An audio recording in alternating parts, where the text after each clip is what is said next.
ఓం అస్మద్ గురుభ్యో నమః. ఈ రోజు 26వ పాసరం. ఈ పాసరంలో స్వామిని మణివర్ణ అంటారు. మణిలాగా మెరిసిపోతుంది ఆయన శరీర ముఖంలో కనపడుతుందంట వ్యామోహం. ఇప్పుడు దాకా మాకే నీ మొదలు వ్యామోహం అనుకున్నాము, నీకు కూడా మా మీద వ్యామోహం ఉందని ఇప్పుడే తీసుకయ్యా అన్నవాడు. అంటే భలే అన్నారు కదా, మా అమ్మ కూడా నన్ను మణి అన్నది, మా అమ్మ పిలిచినట్టు పిలిచారు మీరు కూడా అని చెప్పన్నారంట స్వామి. అదే అయితే మీరు ఎందుకు వచ్చారు చెప్పండి అమ్మా అంటే, మేము మార్గశిర స్నానవ్రతం చేస్తున్నాము అని చెప్పారు. మార్గశిర స్నానవ్రతం ఏంటి, ఎక్కడుంది, దీని ప్రమాణం ఏంటి, ఈ వ్రతం ఎక్కడ ఉంది అడిగారు స్వామి. అదంతా మా తల్లి మా పెద్దవాళ్ళు చేశారు, మేము చేస్తున్నాం. ఏదైనా పెద్దలు మన పెద్దలు ఏం ఆచరించారో అది మనం ఆచరించాలి. మన సంప్రదాయం అంటే ఆచరించాలి. అదే చెప్తుంది అమ్మాయి, మా పెద్దలు ఆచరించారు దాన్ని మేము ఆచరించాము అని చెప్తుంది. అయితే మా స్నానవ్రతానికి కావాల్సిన పనిముట్లు ఇమ్మని అడిగారు. అయితే ఏం కావాలి అని అంటే, మీరు స్నానం చేస్తే బయలుదేరేటప్పుడు పెద్ద శబ్దం వచ్చేది పరై పెద్దది కావాలి.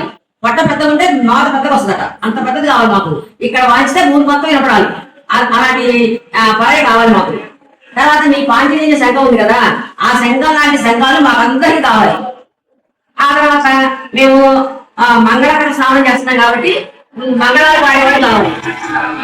తర్వాత ఈ మొత్తం స్నానానికి తర్వాత చీకటిగా ఉంది కాబట్టి మాకు మంగళ దీపం కావాలి. తర్వాత తర్వాత మంచు ఉంటుంది కదా, మంచు మా మీద పడకపోతే చాందిని కావాలి. తర్వాత మాకు జెండా కావాలి, జెండా ఉంటుంది కదా, ఏదో మాకు పదం కావాలని 6 అడిగింది. ఏమేంటి, ఒక పరై అనే వాయిద్యం, పాండిత్యం చేశాక మంగళ పాడేవాళ్ళు, మంగళ దీపం,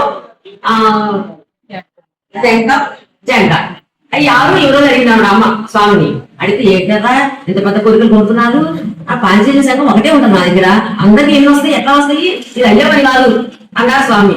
ఏంటి నీ చేతాలు ఏముందయ్యా, అఘటన ఘటనా సంగతి నువ్వు ఏదైనా చేయగలవు, అలాంటి వాడికి నీకు చాతనం ఏముంది, మరి లోకాలన్నీ మొదలు పెడుతుంది చిన్న లేత మంది ఆకులు పడుకున్నావు, నువ్వు చేయలేదే ఉంది, నువ్వు చేయాలనుకుంటే ఏదైనా చేయగలవు అని చెప్పి అంటుంది స్వామి ఈ రోజు అమ్మతోటి.